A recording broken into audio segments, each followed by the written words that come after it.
Yo, face. Show your face, please. With sugar on top.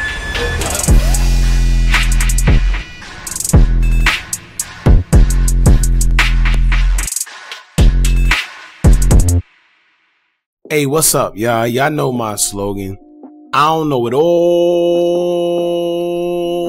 but I know what I've been through. Now, before we get into this video, please make sure you head on down to Instagram and follow us on our official Instagram page at Hookah Anonymous _. Alright? We're able to be a little more explicit, a little more uncensored, and share content freely without running the risk of having our channel terminated. So, once again, make sure you head on down to Instagram and follow us on our official Instagram page at Hookah Anonymous _. Alright? Now let's get into what you guys came here to see. Now, unfortunately today, we got a story of a New York woman, Stephanie QUINONES, who was partying after hours and lost her life in the process in Astoria, Queens.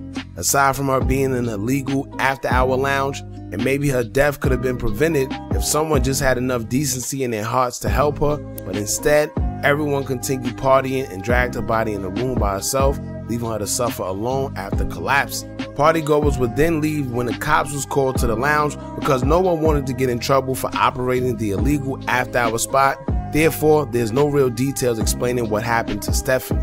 As of right now, no one has been arrested, but they're saying that she was murdered, and I don't see a lot of people speaking about it, so we would like to bring awareness to the case in hopes of getting justice for Stephanie. So we're going to get into all the details we know surrounding her mysterious passing, and if you have any information concerning her death, either comment below or contact the family. It's well appreciated. Now, reports say that 35-year-old Stephanie QUINONES was a mother to a 12-year-old daughter and also attended the Borough of Manhattan Community College, studying early childhood education. She was also a former hairstylist herself, hailing from the Jackson Heights area of Queens, New York. On July 31st, 2023, Stephanie will be celebrating her 35th birthday as everything would seem to be going as planned up until the fatal moment that occurred at an after-hour spot called Dolage, located in Astoria at 2470 49th Street. Now, investigators learned that the illegal night spot wasn't licensed to operate at that location and they cannot get in contact with anybody concerning the area. Now, reports say that Stephanie, in the wee hours of the night and early morning, would attend the location to celebrate her 35th birthday. There's no telling if she was there with anyone or alone, but witnesses say that she was dancing when she just suddenly collapsed out of nowhere to the floor. When she would collapse, there's video footage surfacing on social media of partygoers slapping her in the face in hopes to regain consciousness, but nothing helped as Stephanie would remain unconscious. At that point, bystanders took the arms of Stephanie's body and dragged her to the back room that appeared very stuffy just to get her out of the way of the crowd. The bartender who distributed alcohol illegally without a liquor license, according to the state liquor authority, must have been familiar with Stephanie and her family because instead of calling the police or ambulance, he took a picture of her unconscious body and sent it to Stephanie's mother, who lived in Florida. Then he proceeded to text her sister, Jasmine Gonzalez, who lives in the Bronx section of New York, and the text would say, quote, "Come get your drunk sister." Stephanie's sister Jasmine would arrive to the location 2 hours later, and she described that she didn't realize how severe the situation actually was. Keep in mind, that means that Stephanie's body was placed in that stuffy back room and left there for hours without anybody checking on her or her health or knowing what was going on with her. After getting inside the location and discovering her sister, she finally called 911, and then that's when the employees of the location would lock her inside and flee from the scene. I'm assuming this is because no one wanted to be held responsible, being that this after-hour spot was operating illegally. But Jasmine would tell reporters, quote, "I was doing compressions on a dead person. Everyone left me alone. No one even had the decency to stay."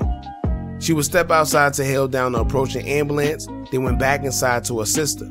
They said by the time the ambulance made it down the block, one of the employees slipped back into the location to lock it up once again. Stephanie would be taken to Mount Sinai Hospital, but at that point, it was nothing they were able to do, as NYPD already said they were investigating a person declared dead on arrival at the same location of the club the same night. Presumably, Stephanie QUINONES was that person. Now, her sister Jasmine Gonzalez would tell reporters, quote, "Someone would still have their mother if they just called 911. The thing that hurts me the most is Not only did they not call 911, but it was cruel to have me go over there, giving me hopes that she was alive. So she's pretty much trying to say like they already knew that she was probably passed away and lifeless, but they still called her instead of doing something about it or just calling 911. Even if you had to take the body outside of the establishment, take her up the block somewhere or something, you know, and call the ambulance or call the police, but they did nothing and just left her there. That's the part that I think that Jasmine is most upset about. But what made things worse, the family will stumble across a video of Stephanie's lifeless body on social media as someone would upload it as they were smacking her trying to regain consciousness. A family friend would speak in response to the circulating video, saying, quote, "These Instagrammers are circulating all this ish. They're all taking videos, so they did everything but call 911. Now, as far as the illegal night spot, neighbors and local businesses will express their frustrations with the club that seemed to be open at all times of the morning. A nearby business owner who spoke anonymously for fear of retribution said the club initially said they were an insurance company when they moved around the area during the pandemic, but then they began throwing late night parties. Now, when it comes to an after hours spot, they have always been a thing people would do after leaving a club or a lounge and not wanting to end their night, or if the club they was at ended early. After hour places are usually low key and only known amongst a certain group of individuals to protect the location. This is because usually there is illegal distribution of drugs and alcohol being distributed and partygoers are left with little to no supervision, leaving them to do whatever it is that they want to do. These after hour spots have always been a thing. However, they became very common after the pandemic and strict curfews to establishments took effect. Some spots are more popular than others, but they aren't always safe, being as little to no supervision and operating illegally anyway. And I think that's what we're seeing here. I say that because it's very suspicious that Stephanie would just pass out like that and lose her life all out of thin air and nobody knows nothing.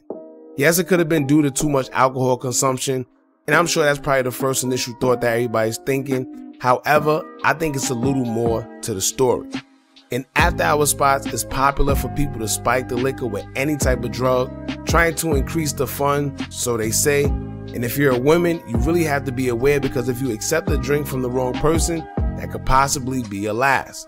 Or even worse, someone could slip something into your drink without you knowing to either take advantage of you sexually or try to rob you of your personal items. That's why they tell you, whether you're a man or woman, it don't matter. Do not leave your drink just laying around in places that you are unfamiliar with. Even if you are familiar with the place, do not leave your cup, liquor, or anything just laying around, and don't accept anything from just anybody.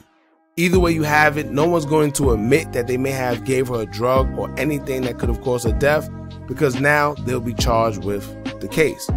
Alright, so if you want to take action and be a part of finding justice for Stephanie QUINONES, you could use the hashtag #JusticeForStephanie or hashtag whomurderedstephanie.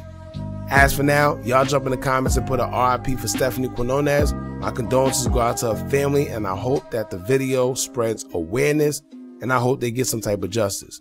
Y'all jump in the comments, let me know how y'all feel. Don't forget to like, comment, share, and subscribe. Hit that bell so you're notified every time we drop new content. And remember, as long as you keep on watching, I'ma keep on dropping. And I'm out.